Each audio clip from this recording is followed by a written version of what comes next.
සමිඳුන්ගෙන් දෙසවනට. පළමුවන දේව ප්‍රකාශනය. යසායා දිව්‍යප්‍රසාදිතුමාගේ පොතෙන් ගත් පාඨයකි. මම සමිඳුන් කෙරෙහි අතිශයින් ප්‍රීතිවන්නෙමි. ඔවුන්ගේ වංශය ජාතීන් අතරේද, ඔවුන්ගේ පරම්පරාව ජනයන් අතරේද ප්‍රසිද්ධ වන්නේය. ඔවුන් හැඳින ගන්න සියල්ලෝ ඔවුන් සමිඳුන්ගේ ආසිර්ලත් සෙනගක් බව දැනගන්නෝය. මම සමිඳුන් කෙරෙහි බොහෝ ප්‍රීතිවන්නෙමි.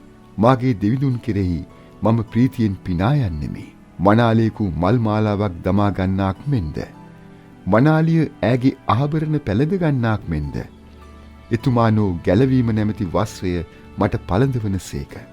ධර්මිෂ්ඨකම නැමැති සලුව මට අඳවන සේක.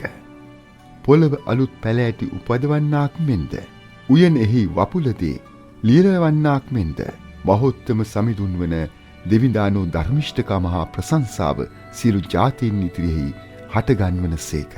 දේව වාක්‍ය නම් මෙසේය. ශුද්ධවර ලූක්තුමන් විසින් ලියන ලද සුවිශේෂ වාක්‍ය නම් මෙසේය. ඔබේ පියාත් මමත් සොවින් ඔබ සෙවීමු. යේසුස් වහන්සේගේ මව්පියෝ අවුරුදු 5 පාස්කු උළෙල සඳහා ජෙරුසලමට ගියහ. උන්වහන්සේ 12 හැවිරිදි වූ කල ඔහු සිරිත් ලෙස ඒ මංගල්‍යයට ගියහ.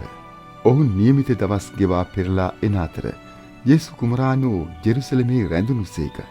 ඒත් උන්වහන්සේගේ දෙමව්පියෝ ඒ බව නොදැන උන්වහන්සේ වන්දනාකාර පිරිස සමග ඇතැයි සිතාගෙන දවසක ගමන් ගොස් නෑමිතුරන් අතරෙහි උන්වහන්සේ සෙව්වහ.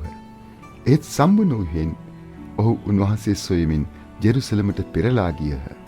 තෙදිනකට පසු ඔහු උන්වහන්සේ දේවමාලිගාවෙහි පඬිවරයන් මැද වැඩහිඳ ඔවුන් කීදේ අසමින්ද ඔවුන්ගෙන් ප්‍රශ්න විචාරමින්ද සිටිනු දුටුවෝය. යේසු සියල්ලෝම උන්වහන්සේගේ බුද්ධි මහිමය හා පිළිතුරු ගැන විශ්මිත වූහ. දෙමව්පියෝ උන්වහන්සේ දුටු කල මවිත වූහ.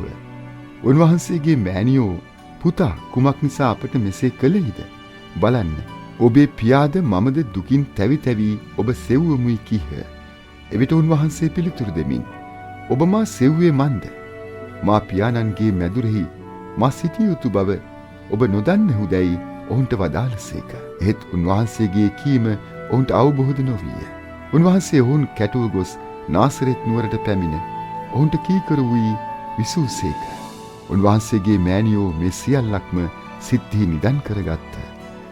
යේසුස් වහන්සේ ප්‍රඥා මහිමෙන් හා කායි ශක්තියෙන්ද දෙවියන් වහන්සේගෙන් හා මිනිසුන්ගේ ප්‍රසාදය ලැබමින්ද වැඩුණුසේක. සමිඳානන් වහන්සේගේ සුභාරංචිය නම් මෙසේය.